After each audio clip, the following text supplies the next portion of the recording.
मानते हैं कि लाइफ में कभी किसी एक इंसान ने छोटी छोटी चीज़ों को लेकर के बहुत कुछ एडजस्ट किया हुआ है, ठीक है। बहुत किसी एक पर्टिकुलर रिलेशनशिप में या एक ग्रुप ऑफ पीपल्स की वजह से किसी ने अपनी लाइफ में बहुत सारी चीज़ों को सहा हुआ है, ठीक है।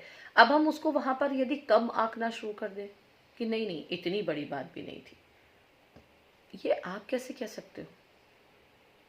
ये हम दूसरे के लिए कैसे कह सकते हैं?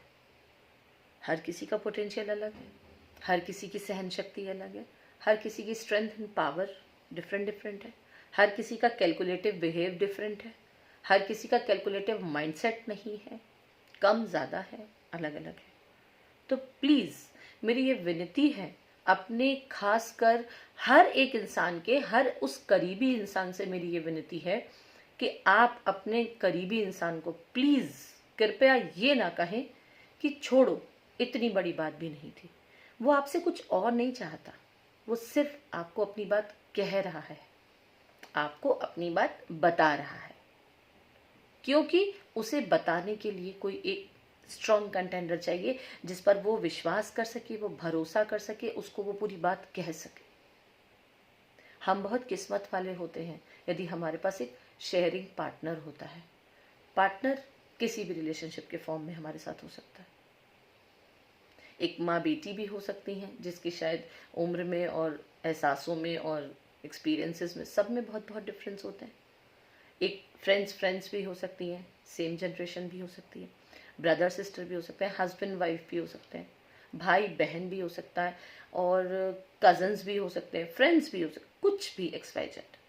आप प्लीज़ अगर आप उस अपने के अपने हैं तो आप अपने अंदर उस धैर्य को, उस पेशेंस लेवल को ज़रूर बरकरार रखें ताउम्र, कि आप ये ना कहें कभी भी, सामने वाला व्यक्ति आपसे ये नहीं सुनना चाहता, इतनी भी बड़ी बात नहीं थी। इट्स ओके, टाइम के साथ, समय के साथ जब वो वक्त आगे गुजर जाएगा, जब वो दौर बीत जाएगा, तो वहां पे वैसे भी चीजें फेड होना स्टार्ट हो जाती हैं, तब वो वाकई ही इतनी बड़ी बात नहीं रह जाती है। ये हम और आप सब जानते हैं। लेकिन जब तक चीजें हमारे माइंड में रहती हैं, भले ही हम दिमाग से चीज़ों को बैलेंस करना सीख जाते हैं या बहुत सारी चीज़ें हम अच्छे तरीके से समझना शुरू कर देते हैं, बट स्टिल चीज़ें माइंड में अटैक करती हैं।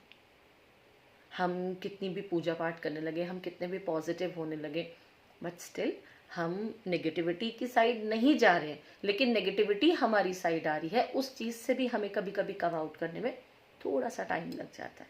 उस मौके पर हमें अपना वो शेयरिंग पार्टनर चाहिए होता है।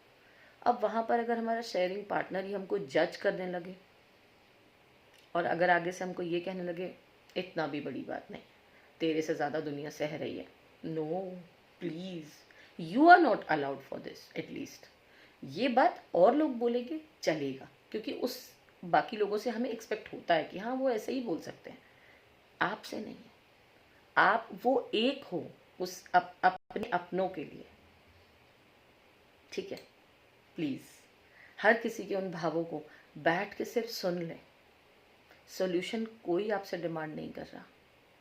एक वो कंफर्ट कॉल बना ले अपने बीच में, एक कंफर्ट कॉलिंग बना ले, एक कंफर्ट मीट बना ले, एक कंफर्ट टाइमिंग बना ले, एक शॉर्ट टर्म पीरियड बना लीजिए। प्लीज़ बनाने की बहुत ज़रूरत है हम सबको एक दूसरे के लिए। जिसके पास वो टर्म नहीं है, उस बंदे को आप पढ़ने की कोशिश कीजिए कि वो कितना डिफ़िकल्टी में अपना लाइफ स्पेंड कर रहा है। हमें कुछ नहीं चाहिए किसी से, हम सबको हमारी कमियां मालूम है, हम सबके पास क्या क्या है हम वो सब जानते हैं, हम किस चीज़ से ब्लेस्ड हैं हम वो भी जानते हैं, और जिस चीज़ की शॉर्टेज है हम वो सब जानते हैं। बस एक ज़रूरत है शेयरिंग पार्टनर की, वो मेंटेन रखना हम सब की जिम्मेदारी है, अपनों की अपनों के प्रति। नमः शिवाय।